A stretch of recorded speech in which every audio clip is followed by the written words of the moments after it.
Welcome to Meeple, uniting players from around the world. A 30-minute exploration of PJ and Gareth's board game experiences from across both sides of the Atlantic.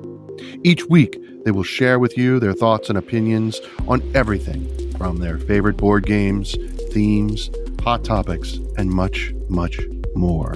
Thank you for listening in. Hey, gang, this is PJ. And this is Gareth. And you are listening to episode 21. 21. That's a milestone.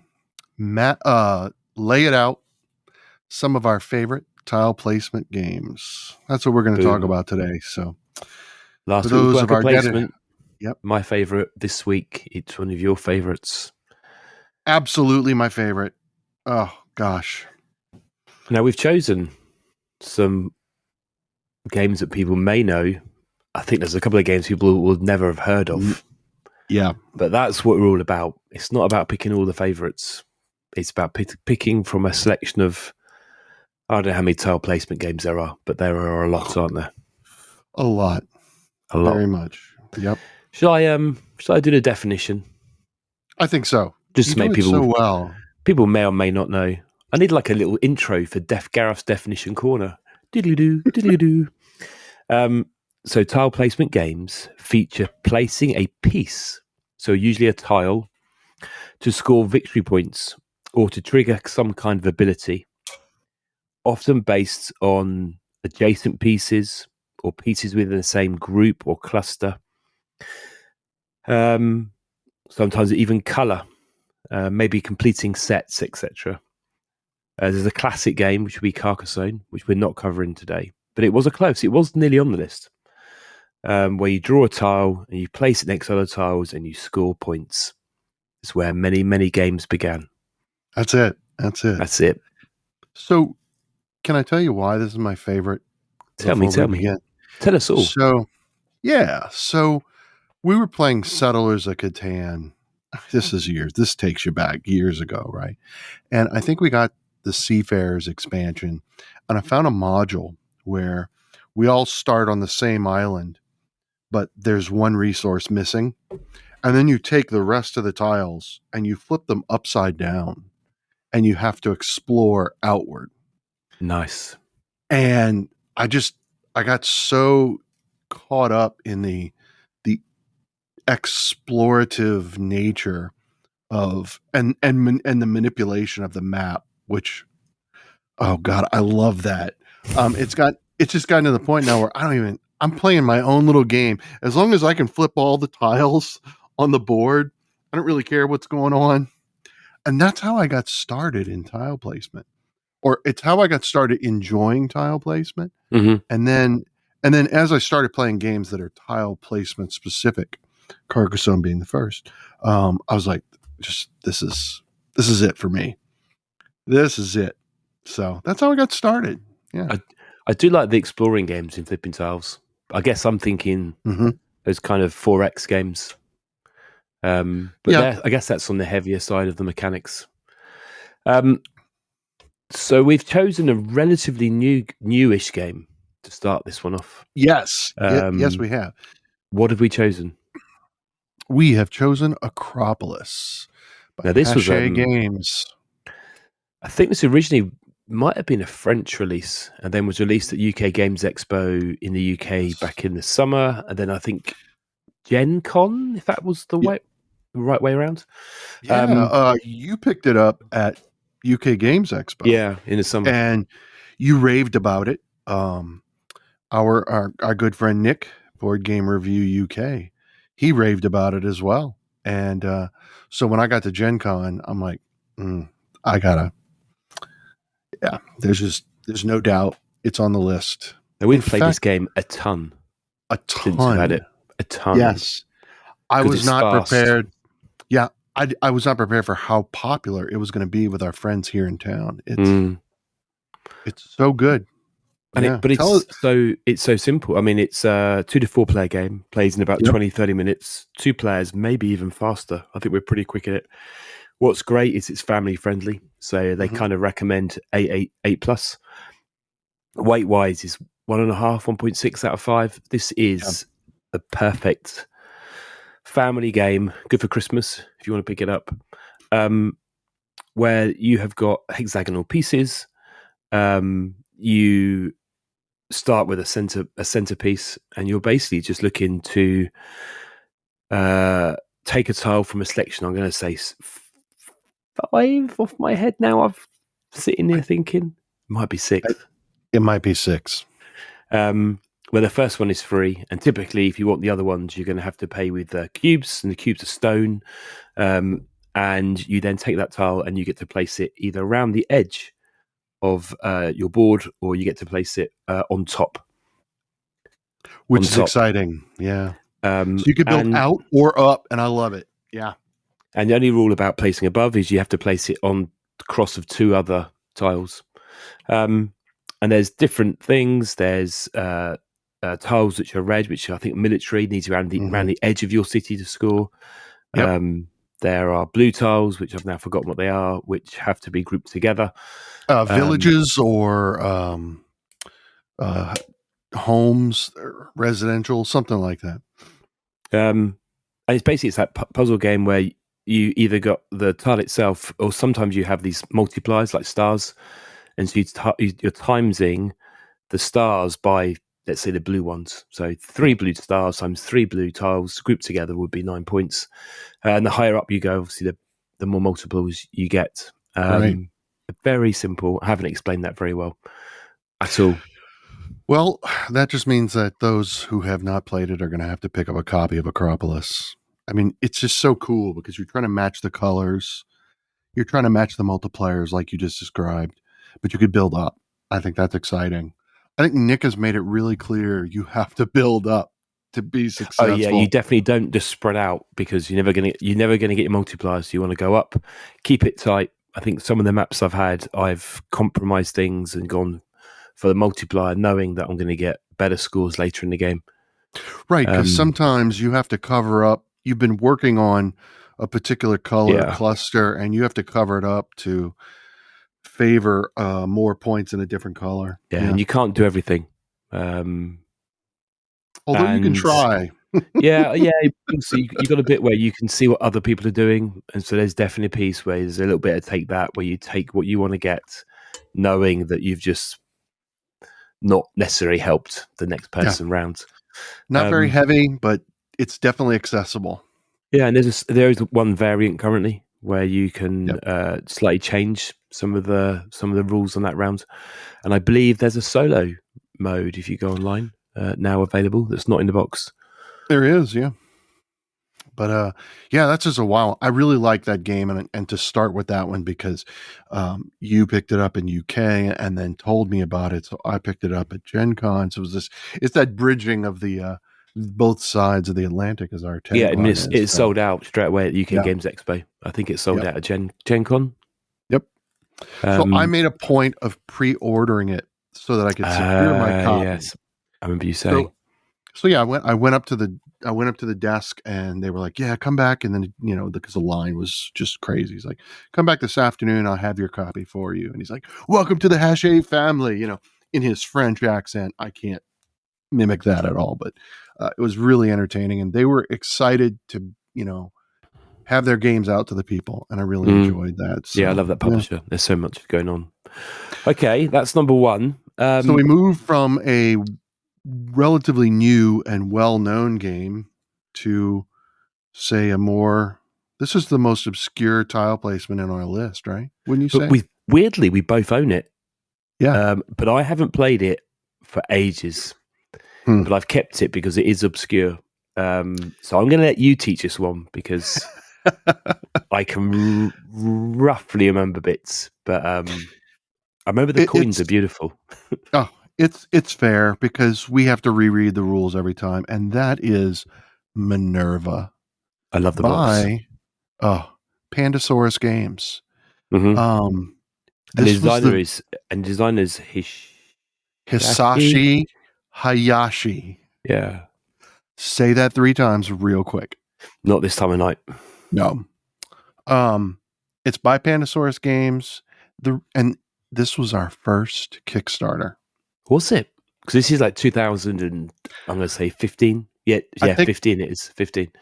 So it was might it have been 15? 2014. It might have been 2014 Kickstarter for a 15 release. Yeah. Yeah. So it was our very first, and it had two things. One is that it's an ancient Roman One of your theme. favorite themes. Yeah, both my wife and I studied classics in graduate school, and then it's tile placement, and I was like, we need to back this. So this is really interesting. You're an architect in Rome, and you're trying to build your sector or quarter of Rome, and you do so by purchasing tiles in the center of the board. And there's a various. There's you've got temples, you've got iron mines and wheat fields and residential buildings and various different types of tiles. But you build them in front of you. So just like Akropolis, Mm. the tiles are in front of you. These are square tiles in this in the design of Carcassonne, a la Carcassonne, the square tiles, and you're building them in front of you. And then we each have an equal number of residential buildings. You place them on the edge, and that row or column, depending, will generate each building in that row or column will generate revenue for you. So one wheat, one stone, one wood, one ore, gold, assistants, the beautiful wooden assistants with their little silk screens, which are pretty cool. All the resources are beautifully cut wood. Yeah, there's a lot of upgrades It's, in yeah, that and Kickstarter. it was all included. The what do you call it? That UV Spot. reflective Yeah, spot printing. spot. Yeah, and it's just great. And so you accumulate victory points both on number of, if you have the most temples or the most um, residential, whatever type of building, if you have the most of, you gain victory points Mm-hmm. that way. Then you get victory points kind of when you link buildings together. Um, Kind of like is it Seven Wonders has a little bit of that. If Yeah, a little you bit. There's a bit of there's a chaining going on. yeah. So there's Yeah, a you little get. bit of that Yeah, too. there is. Yeah, definitely a link there actually. So yeah, it's a good Um, spot. but of course you're limited. You're limited by the number of the residential buildings. So if you put all your residential buildings out, you're done. And your opponents can keep playing if they still have residential buildings out to trigger those resource uh, accumulation. But you have the wooden assistants that you can put on a residential building to activate the column or the row. So it's a great way to mitigate running out of residential buildings, things Mm. of that nature. So It's a it's lot it's of just a strategy, isn't there? it It's a is. lot. There's a lot of thinking. You've got a lot of trying to chain things together, not using all of your residents Yeah. because you gather resources and then you can go again and you can basically upgrade and upgrade. Yep. Um, yeah, I don't know if it's still in print. Is it still in print? I haven't I don't. checked. I forgot to look as well. I don't think it is. That would explain. I don't. So the problem is that it came out at the same time as the totally liquid extreme edition of Dinosaur Island. So Pandasaurus was releasing them both about the same No, it's time. still available stock over here. Oh, that's good. A lot of retailers got it. It's about 20, 25 pounds over here. Yeah, Pounds, British pounds. which is 25 US still, right? Yeah, yeah, about that anyway. Yeah, close enough. So it's still available. If you like Roman, if you enjoy Roman theme, particularly if you are playing Foundations of Rome, a lot of people have picked that up, and you want just a little tile placement with a little bit more strategy. I think strategy wise, this is a heavy one. Minerva Yeah, by it's Pandasaurus. weight's about 2.75. Yeah. I think one of the reasons we picked it up is because the designer also made Yokohama, which was Yes. originally a Tasty Minstrel Games before they folded. That's a cracking little game. So that was 2016. So I think around about the same time those games were being kickstarted. Okay, that's number 2. Number 3 is one that I've chosen, which you haven't played. I have not. I'm really interested to hear this. So this is called Number 9, but it's written NMBR, so number 9. a 2017 release. Very similar to Akropolis. So 1 to 4 players, 20-minute game, 8 and above. I reckon you can go younger. And weight of 1.22. So very simple. You have a stack of cards numbered 0 to 9. 20 of those, and there's 80 tiles numbered 0 to 9. And you reveal the card off the top of the deck, and maybe it's a number 5. So everyone who's playing takes one of the number 5 tiles, and the number 5 tile is shaped like a number 5, or a number 6, or a number 7. Imagine that. You put it in front of you. Job done. Next card comes out, and let's say it's number 1. You take number 1, and you have to attach it to one of the edges of the existing tile, or it has to go above, but it has to cross at least 2 tiles. So very similar to Akropolis in that regard. So probably with the second card, you still can't overlay anything. So you draw another card out, it's number 4. Now, some of these tiles have got like a 4, have got a hole in the middle. So you can't overlap and things hang off the edge. If you have got a 4 with a hole in it, you can't cover a tile over that. Now, very similar to Akropolis, you don't want to go outwards, you need to go up, because everything at the base layer is worth 0 points. Oh. So you only start scoring when you go onto the first, second, and third level.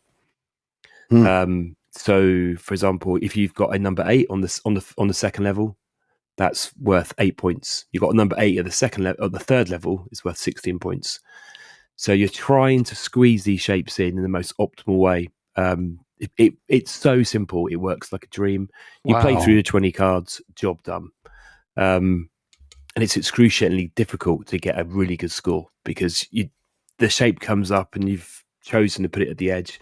Everyone is doing their own thing, so it's kind of a little bit solitaire. But very, very nice tile placement game, and one we've had in our collection, I think, from when it first came out. Interesting. All right. And so you don't want to have holes. You cannot cover up, and you can't cover them up. Yeah. So there are other, like a 0 is like a 4x6. So another hole can cover another hole. Okay. But you're really looking to get chunky shapes together, and then you have to lay over at least 2 tiles to score. So it's very, very much like Akropolis in that regard. I don't know which one was us. Yeah, number 9 is simpler. That does sound simple. Yeah, they're both very fun, very colourful. I'll definitely go and check out number 9 if you're looking for a very simple tile placement game that all the family can enjoy. I was about to say, I'm thinking if I can find a copy of that, I might pick that up before we go see the in-laws, and that would be a fun little game for the family. It would be, seriously. Yeah, it's one that often at Christmas comes out here, or when family come over. Remind us again of the age. What did you say the age range? It says 8+, but you think you can go lower? We have played this with our children, and we were playing games. Yeah, 17. Yeah, probably about 6 or 7. 6. Okay. Yeah, that's great. I mean, they may not get all of the high score. They don't do high scoring, but it's fun with the shapes. Okay. And you can count as well. Everyone loves counting. Counting is good. Look at that, it's educational. There we go. Number 9. Number 9. So that moves on to who's another that question. Who's that by? Who's the publisher? The publisher? Abacus Spill. Okay. The designer is Peter Wickman, who has made no other games that I recognise. This is his highest ranking game. 995 in the Board Game Geek. Greatest games of all time. Which is that's good. It's not a bad place to be. Well, I'm going to have to go and order that as soon as we get off here. Yeah. That's number 9. Take it to the next level. That's what its tagline is. Oh, I like that. Boom. Yeah. You love a good tagline. I do. So now we're going to go on to the next one is Island of Eldorado, which we both own as well. And I reckon this is also quite far out there. I don't know anyone else apart from me and you who own this game. I know a couple of folks. Do you? I think this is a lovely game that, again, was a Kickstarter in 2018. Weirdly, we've chosen these games in they order by complete accident so far. So just to tie back to Minerva. Well, that was our first Kickstarter. Mm. Island of Eldorado was our second. Wow. My wife saw it, and she was like, "Hey, you should look at this game. It's tile placement." And I'm like, "Okay." And we were looking at, and of course, we'll talk about it, but the little temples or the shrines, and the laying of the, and it's really cool. And it's like these 2 or 3 guys, right? The designers just doing this in their garage. Now, there was a trilogy, right? There were 2 other expansions that make Yeah, it the world. and there was a big box. Yep, which we And have. We've got it all. it's a beautiful game. It really I love the is. style. I love the art. It has really nice kind of, whether it's Aztec or Mayan temples, kind of, pyramids. I think there were shrines, if I remember rightly. Shrines. There's three shrines in that step pyramid style. That's it. Yeah, from Mexico, and then the 4th shrine is an actual cup. That's right. Yeah, like a chalice, like a yes, Raiders of the Lost Ark chalice. exactly. So the game itself is a bit of a roll and move. It's a roll, and 1 dice you use for resources, and 1 you move your mana around the board. I think, if I remember rightly, all of the characters have got asymmetric skills. They do, and they're double-sided. So, like, if you choose orange, if you're orange, you can choose between, because your mat is double-sided, and each one is a different character. Yeah, it's a beautiful game. The artwork is, and then you're gathering resources, and basically it's an area control game as well as putting tiles down, because you're trying to keep control of the relics. And there's a cave system you explore. There is, yeah. You're building farms. That's right. And you build the farms on the edge of 3 hexes, very much in the style of Catan, right? Mm-hmm. And then you have your little villagers, and that's how you generate your revenue, is the hex that you're on and the hex that your farmers or your villagers are on. There's 3 resources in the game. The management of resources is very similar to Catan. But when you start the game, the map is a single hex that every player is on. So you're flipping. So you want to talk about manipulating tiles and you're trying to find where the shrines are. You're trying using the resource that you have available to yourselves. Exactly. There's a bit of warfare, isn't there, if I remember rightly? There is, because once you leave the center tile or the starting tile, you can never occupy another tile with an opponent. And if you do, you engage in combat. Yeah. And you can build a fortress again in the conjunction of 3 hexes. And it gives you some strength. You all start with 1 strength. As you uncover the shrines, you move to a hex adjacent to a shrine, and then you pay 2 wood, 2 wheat, 2 wood, 2 gold, 2 food. And you can provide an offering to that shrine, and that'll give you an additional strength. So, and in game terms, it just is an extra dice during combat. Yeah, because all the wooden components are lovely. They're all unique to whichever faction you are being. Man, I've got to get back to the table. It's a favorite of one of our friends, and it hits the table. I think it's hit the table about 5 times this year. That is good. I think it's been about 2 years. I think we would have been. This might have been pre-COVID. Again, it's not very heavy. It's like 1.8. No. Plays again about age of 10, but it's slightly longer, 25 minutes, maybe just over an hour.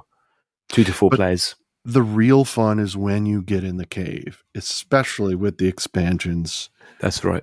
Isn't there thieves? There are thieves, and someone can actually play the role of thieves. Yeah. But you get in the cave, and you're going to find a wolf that you have to fight, and then you can domesticate him, and he will join you. There's a Titan. I think it was the second expansion. Big old wooden.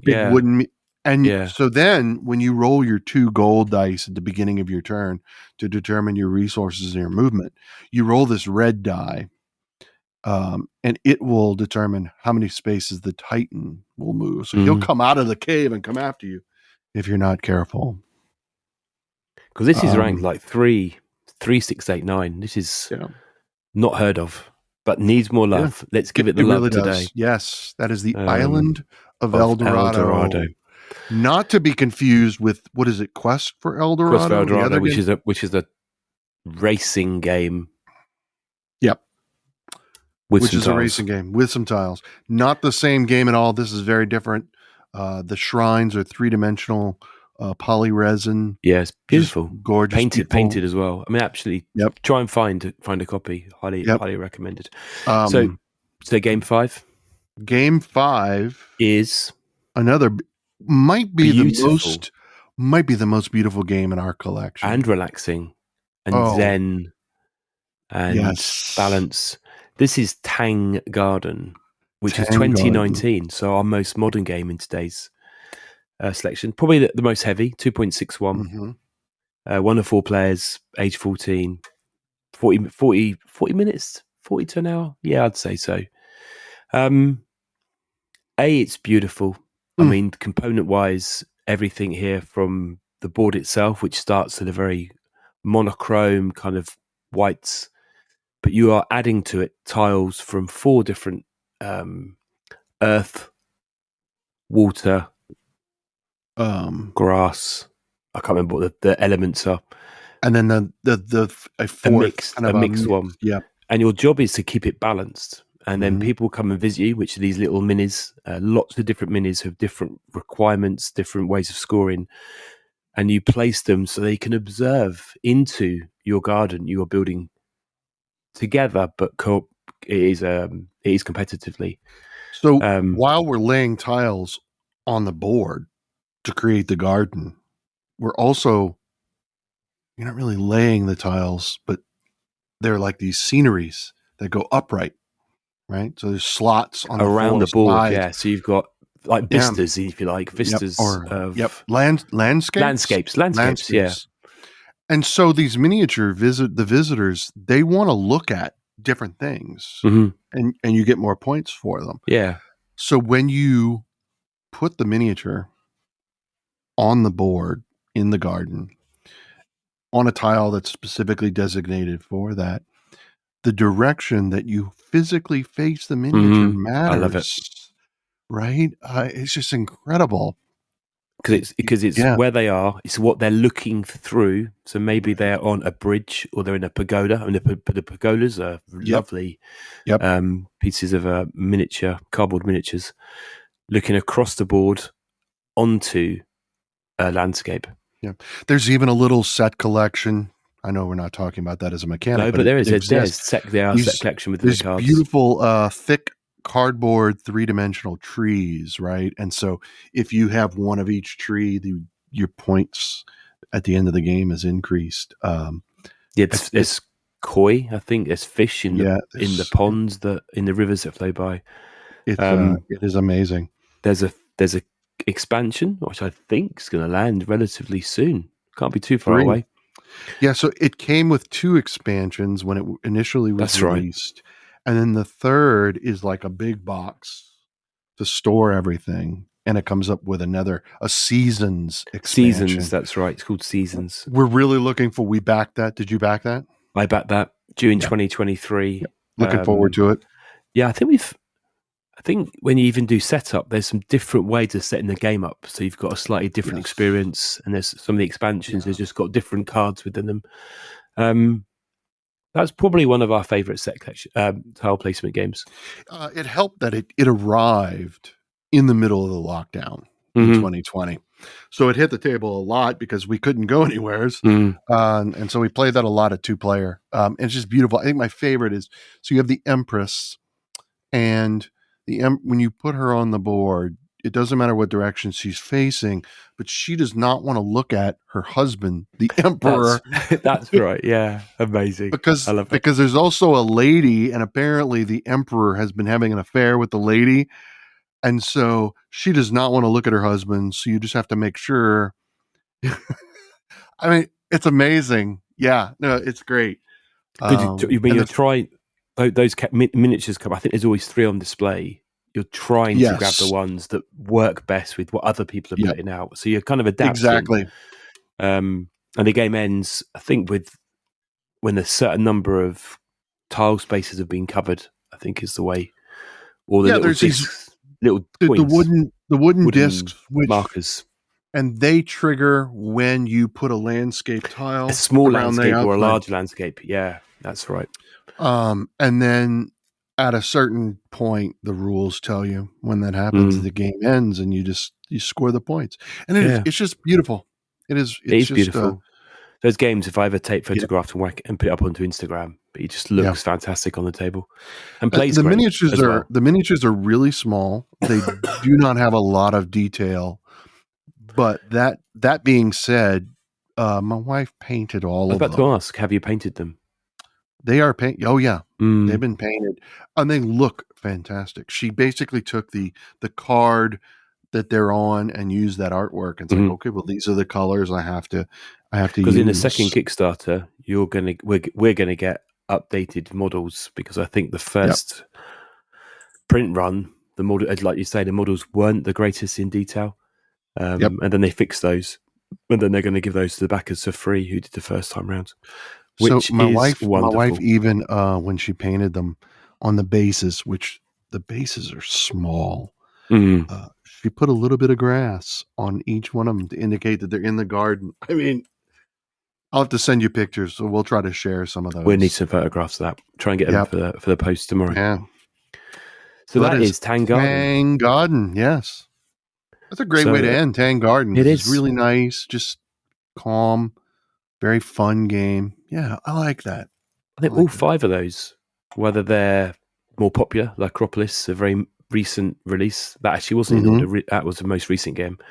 They're through to Minerva and Island of Eldorado. I mean, number 9 is a popular game, and so that's true.